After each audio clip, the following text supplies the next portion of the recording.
Hi guys, ici Cindy et bienvenue dans cette nouvelle vidéo.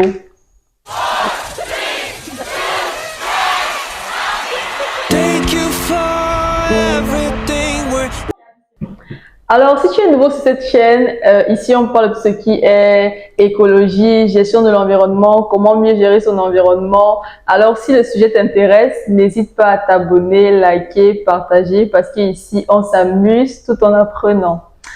Alors, l'objet de la vidéo d'aujourd'hui, c'est un interview. Comme vous avez bien pu le remarquer, on a un invité spécial dans les parages et je la laisse se présenter. Okay, hello guys.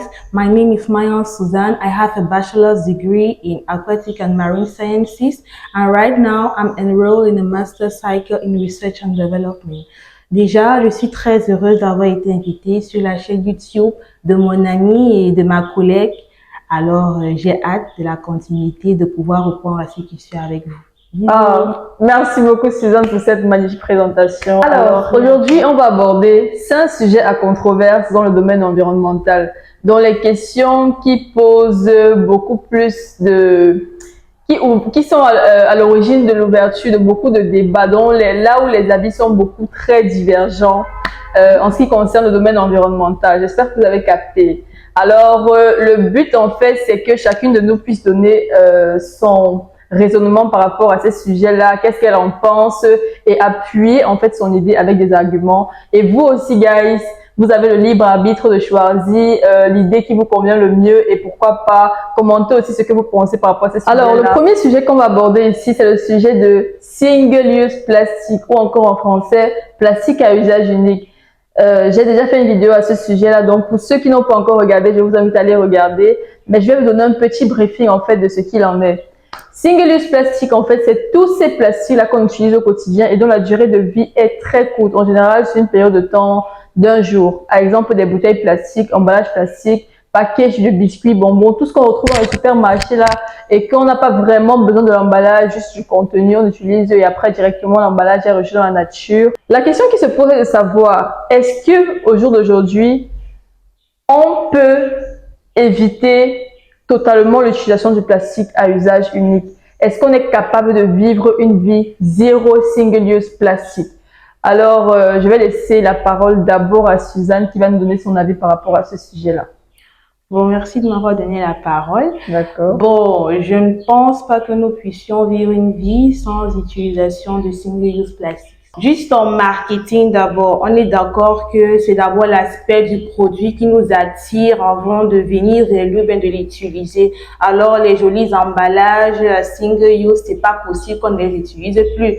Vraiment une vie sans ça, ça sera très compliqué parce que présentement nous nous concentrons beaucoup sur l'aspect visuel du produit avant son utilité.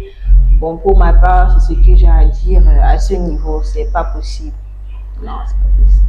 D'accord. On tient à rappeler ici qu'on enlève le background écologiste et on donne nos avis, les avis qu'on a en tant qu'individu lambda. Ok.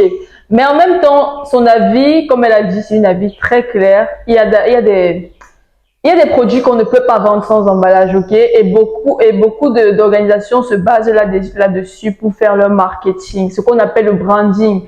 Pour vendre un produit, il faut que le visuel soit déjà beau. Ouais. J'ai déjà eu à rencontrer des produits de très bonne qualité, mais j'ai pas pu les acheter parce que le visuel, laissait à désirer, ok? Ouais, les écolabels. Exactement. Du coup, pour ma part, pour mon avis par rapport à ce sujet-là, c'est que refuser le plastique à usage unique, c'est possible, mais c'est très difficile. Ok, c'est tellement difficile. Moi-même, en tant qu'écologiste, j'essaye de le faire chaque jour. Mais il y a des jours où je tombe, des jours où je recommence. C'est pas facile, mais c'est possible. Mais c'est très compliqué, d'accord? Alors, si je veux rejoindre l'idée de Suzanne, s'il faut conserver l'utilisation en fait de ces emballages-là, il faut penser à une alternative d'emballage biodégradable, d'accord? Pourquoi pas penser à cela? Et aujourd'hui, si on se lève, déjà, je pense qu'on avait fait ça une fois ici au Cameroun, où on avait interdit l'utilisation des nylons là. Oui, à un moment, on avait interdit ça. Jusqu'à présent. Bon, après, c'est revenu sur le marché. Voilà. Donc, c'est un peu ce que nous on pense par rapport à ce sujet-là. Et vous, gars, ici dans les commentaires, est-ce que vous pensez qu'on peut totalement refuser le plastique ou non? Alors, le deuxième sujet qu'on va aborder ici, c'est la surpêche. Je sais que la plupart ne vont pas se reconnaître dans ce domaine-là, mais ce que je veux, c'est que chacun de nous essaye de se mettre dans la peau d'un pêcheur et essayer de ressentir ce qu'il ressent. Donc nous, en tant que femmes, on va se mettre à la place de la femme d'un pêcheur et sachant que notre vie, nos besoins au quotidien dépendent totalement de son activité de pêche, ainsi que la suivi de nos enfants, etc. Alors, si aujourd'hui, toi, en tant que pêcheur, ou toi, femme, en tant que femme d'un pêcheur, on vient et qu'on te dise, OK, pour les problèmes de conservation, on a des espèces qui sont en voie de disparition, etc., etc. Il faut vraiment réduire la pression sur la pêche. Du coup, on te dit, OK, de telle période à telle période, tu vas arrêter de pêcher. Ou alors, l'engin que tu utilises, tu vas arrêter d'utiliser cet engin-là pour un autre engin qui capture moins que ce que tu as l'habitude d'utiliser. Je pense qu'on s'est compris. Donc, du coup, je vais laisser Suzanne donner son avis, premièrement, par rapport à ce sujet-là. Merci de m'avoir donné la parole. Dans la peau de la femme d'un pêcheur, je ne serais pas complètement d'avis de réduire la capture de mon mari parce que c'est la seule activité qui nous permet de vivre, alors il faut capitaliser. Je dis je ne serais pas complètement d'avis parce que s'il est possible que les parties prenantes qui viennent vers moi afin de me convaincre ou bien de convaincre mon mari de réduire ses prises ou bien ses captures durant ces patrouilles en mer, c'est qu'ils sont capables de nous proposer des activités génératrices de revenus beaucoup plus rentables et acceptables pour notre rang déjà et pour nos habitudes. Surtout que, étant donné que mon mari est pêcheur, donc forcément nos ancêtres ont aussi sûrement été des pêcheurs. Dans la pêche, c'est une partie de nous et là, réduit d'une manière ou d'une autre, ça peut d'une part nous acculturer à un certain moment parce que généralement dans les localités de pêcheurs, la pêche est une activité qui se fait de génération en génération. Donc, s'il nous propose des activités meilleures, je pourrais convaincre mon mari, mais il faudrait que cette activité ou bien ce programme de formation soit bien suivi afin que nous puissions vraiment nous imprégner de ce nouveau contexte ou bien de cette nouvelle activité. Bon, pour ma part, c'est ce que je pense, mais ça sera difficile. Tout dépend de l'approche participative entre les différentes parties prenantes. Merci. Oh là. Franchement, merci Suzanne, parce que je pense que je suis totalement d'avis avec son idée. Exactement. Aller vers des gens.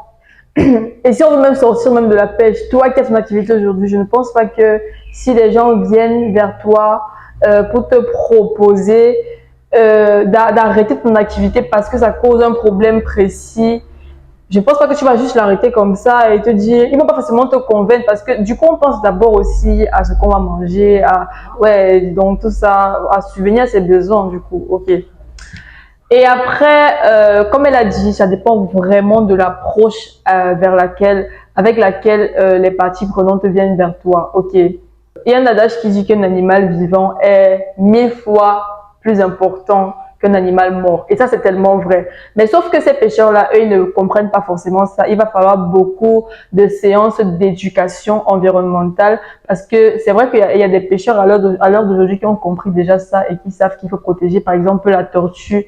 Parce que une tortue vivante est 1000 fois plus intéressante qu'une tortue morte. Parce que si tu ne protèges pas la tortue, tu vas permettre le développement d'une autre espèce que sont les méduses et qui vont causer ta mort. Ok, donc c'était entre parenthèses.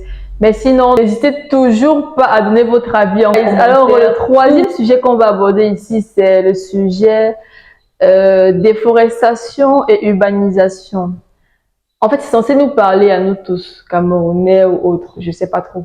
Mais sinon, le point que je vais appuyer ici, c'est que ici au Cameroun, on a les mêmes idéologies selon laquelle lorsqu'on finit nos études et qu'on commence à se poser financièrement, on passe à se construire.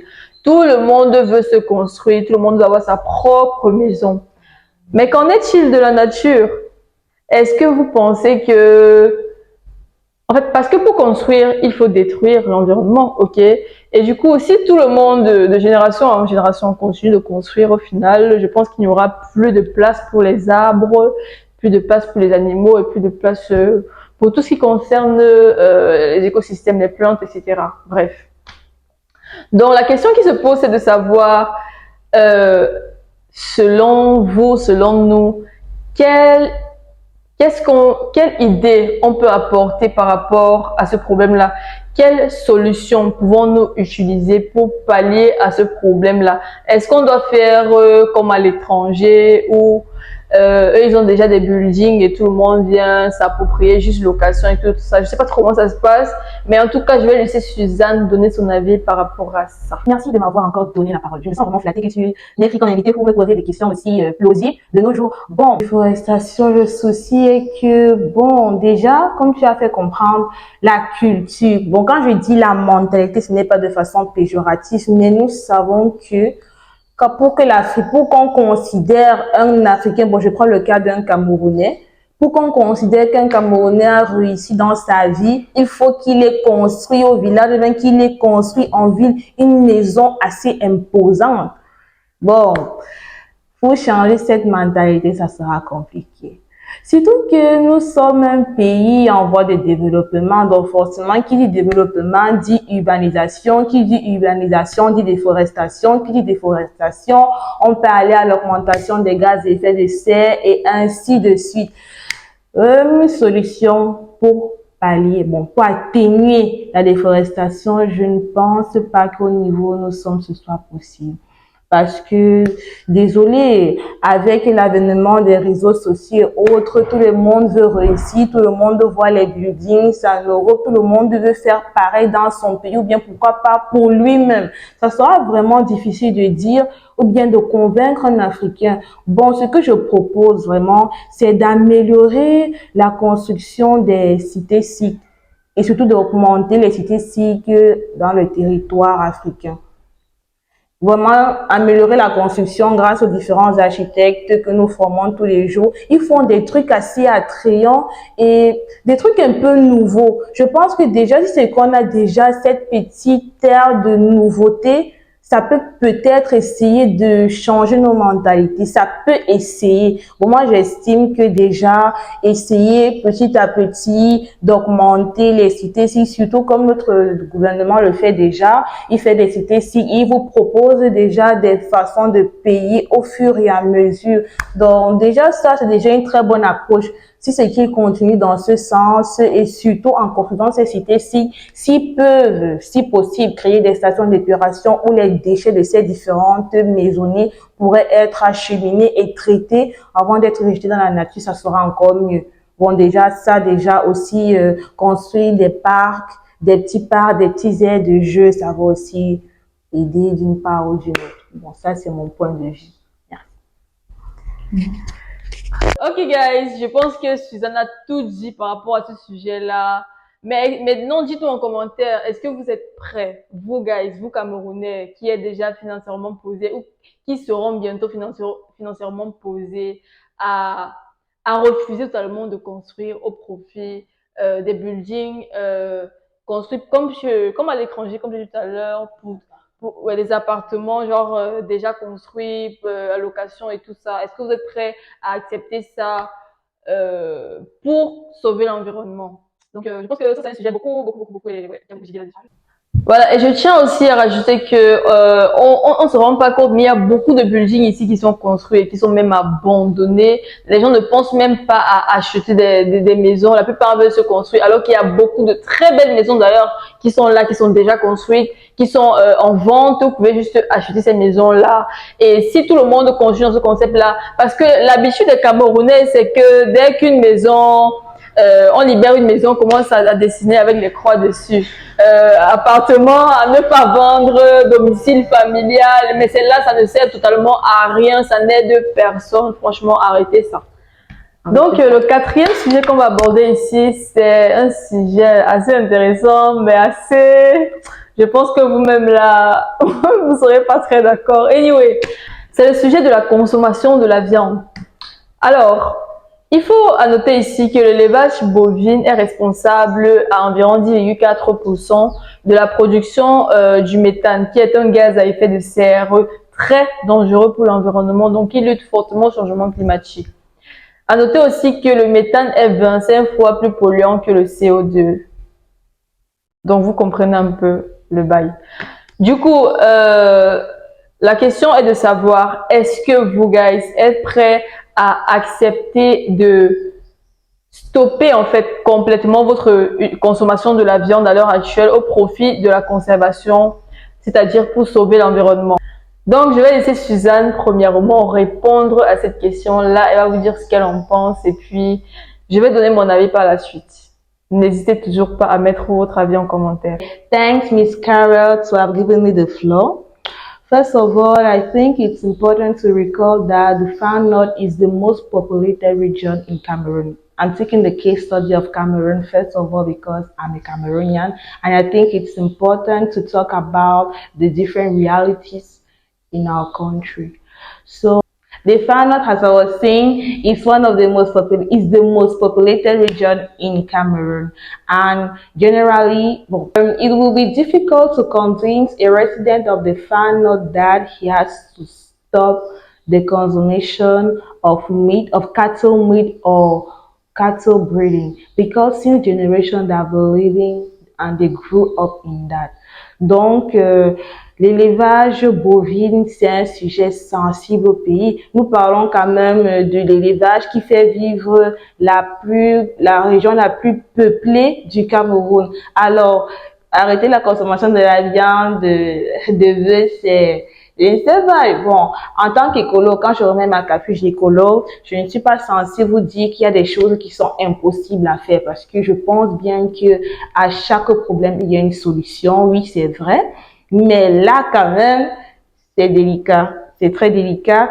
Mais bon, je pense qu'il y a des méthodes palliatives aussi en tant qu'individu aussi. Faudrait pas que nous soyons juste des personnes radicales. Non, faut pas être radical quand on aborde un problème. Faut prendre le temps de l'analyser, de voir les perspectives futures et surtout toujours d'avoir un bon suivi d'un problème parce que en discutant avec des personnes, toujours l'approche participative c'est la base de toute chose pour moi. Donc, il faudrait d'abord qu'on sache d'abord à quel type de population nous nous adressons. L'Africain qui devient végétarien. Wow, ça serait une aubaine, mais déjà nous travaillons dessus, mais au fur et à mesure, nous ne voulons pas quand même dénaturer certaines régions parce que nous voulons conserver la nature. En fait, la nature, c'est toutes ces cultures, c'est toutes ces personnes, c'est toutes ces composantes qui font en fait un écosystème, que ce soit les facteurs biotiques ou abiotiques. Donc tout à l'heure, nous a fait comprendre que l'élevage bovine augmentait les gaz d'effet de serre dans l'atmosphère et nous connaissons les effets aussi de l'augmentation de ce gaz. Alors qu'est-ce que nous pouvons faire? Comme je l'ai dit plus tôt dans les différentes questions auxquelles je répondais, c'est possible d'atténuer les effets d'un problème. C'est possible, il suffit de connaître la bonne approche, de connaître la mesure palliative à adopter et surtout ne pas baisser les bras et essayer au maximum de faire en sorte que peut-être pas qu'il y ait une répartition équilibrée des avantages de cette méthode palliative, mais néanmoins que tout le monde puisse profiter à un certain seuil qui soit acceptable pour la majorité. Je ne dirais pas pour tous parce que c'est pas possible que tout le monde soit satisfait. Donc au moins déjà avoir certaines méthodes, une bonne approche et surtout garder comment je vais dire ça? Il y a cette appartenance à sa culture que nous ne devons pas retirer à certaines personnes. Son avis était, elle a vraiment étalé le sujet. Je pense pas que j'aurais beaucoup à dire encore là-dessus. Mais sinon, pour ma part, si je veux rester juste à mon niveau, moi, j'aurais vraiment pas de problème avec ça parce que de base, je suis pas quelqu'un qui consomme beaucoup de viande. Après, c'est vrai que c'est riche en protéines, mais il y a beaucoup d'autres sources de protéines. Et comme elle a dit, c'est pas juste à mon niveau, c'est au niveau d'autres personnes qui dépendent de cet élevage-là. Mais je sais pas si il y a moyen de trouver des alternatives à ça. Why not? Anyway, n'hésitez toujours pas à donner vos avis. Ok, guys, on arrive enfin au 5e sujet de cette vidéo. Ici, on va parler du changement climatique. C'est vrai que c'est un sujet tellement vague, on va pas rentrer trop dans les détails. Mais tout ce que je veux dire, c'est que, ou bien je vais m'appesantir sur le réchauffement climatique. Je pense que, moi, comme vous avez remarqué ces derniers temps que les saisons sont beaucoup très changeantes. C'est plus comme avant, on savait vraiment exactement telle saison sèche, telle saison pluvieuse. Maintenant, c'est un peu mélangé, un peu il pleut, un peu il fait soleil, on sait même pas. Anyway. Et aussi que, il y a des, quelque part comme Yaoundé par exemple, j'ai remarqué que là-bas, il fait de plus en plus chaud. Vu que moi, je suis quelqu'un qui est né à Douala, grandi à Douala, vraiment, moi, je savais avant que quand je partais en vacances à Yaoundé, je prenais des pulls, frère. J'avais des pulls comme si je partais à l'ouest. Mais aujourd'hui, j'ai plus besoin de pulls, je peux m'habiller exactement comme à Douala. Je porte même des habits courts, il n'y a pas de souci. Il fait tellement chaud à Yaoundé. Je ne comprends pas. Donc, la question que je veux savoir, la question qui se pose, c'est de savoir, est-ce qu'il faut vraiment prendre en compte ce problème de réchauffement climatique? Ou alors, guys, vous pensez que c'est la nature, c'est Dieu qui gère ça. Il y a pas d'effort à faire là-dessus. En fait, c'est tout ce que on va pas rentrer dans les détails. Je pense que vous avez compris un peu la question. Donc, Suzanne, je vais laisser encore une fois, Suzanne donner son avis par rapport à ça et après, je vais donner le mien. All right, thank you one more for giving me the floor. I don't want to talk about climate change, but instead climate variability. Je m'explique. Changement climatique, pour moi, je trouve que c'est pas bon, je dirais pas que c'est pas le thème approprié, mais pour ma part, je préfère plutôt parler de variabilité climatique. Quand nous parlons de changement climatique, oui, il fait plus chaud, il fait plus froid à certains endroits, les saisons ne sont plus pareilles. Bon, nous nous concentrons plus sur les effets que ça a sur nous, mais tout cela est un processus lent et tellement complexe. Vous entendez changement climatique, d'autres scientifiques d'autres scientifiques, ils parlent plutôt de variabilité climatique. Donc, il y a ce tiraillement entre les scientifiques qui ont deux camps différents. Bon, variabilité climatique, ça dépend de tellement de choses, déforestation, notre façon de vivre, notre hygiène de vie. Est-ce qu'il y a une méthode? Oui, je pense que c'est très important que chaque individu prenne cela très, très au sérieux parce que quand nous parlons des effets du changement du climat sur la vie de l'homme, c'est catastrophique. Des grands scientifiques ont eu à faire des modèles d'hypothèses vraiment brutes sur les effets du changement climatique sur la vie humaine. Alors, chaque individu devrait vraiment prendre ce sujet au sérieux, faire un maximum d'efforts pour polluer au minimum, vraiment essayer vraiment parce que ce qui nous attend demain, selon les prévisions extrêmes de très grands scientifiques, ce qui nous attend demain, c'est vraiment catastrophique. Je ne voudrais pas vous faire peur, ce sont juste des prévisions, mais déjà, il faudrait qu'on les prenne très au sérieux. Alors, j'invite tout le monde déjà à suivre les vidéos de la jolie Karel, oui, et aussi à se documenter au maximum. Il y a des très bons documentaires plus courts que notre vidéo d'aujourd'hui, qui a sur les réseaux, qui passe sur les chaînes télé. Et la nature, c'est tellement beau. Je vois difficilement un parent aujourd'hui en train d'imaginer qu'un de ses petits-enfants ne puisse pas vivre, ne puisse pas voir ce qu'il peut voir maintenant. Alors, faisons juste des efforts, continuons dans la conservation, la protection de l'environnement et je pense que les choses vont s'améliorer au fur et à mesure. Mais n'oublions pas que nous ne pouvons pas faire des omelettes sans casser des œufs. Voilà. Merci. D'accord, guys. Merci beaucoup. Comme elle a dit, le changement climatique, pour ma part, c'est quelque chose à prendre vraiment au sérieux parce que aujourd'hui, on voit encore les petits détails. On essaye de fermer les yeux, mais après, il y aura plus moyen de faire retour en arrière. Donc, c'est un sujet sur lequel faut vraiment mettre de l'accent. Donc, comme elle a dit, n'hésitez surtout pas à vous abonner pour avoir tous les conseils sur comment mieux gérer son environnement parce que ça commence par là. Merci d'avoir suivi cette très, très belle vidéo instructive et surtout assez amusante entre deux jeunes écologues qui essayent de vous partager leur petit savoir pour le moment. Alors, je vous invite à rester connectés. Merci. Bye. Gros bisous.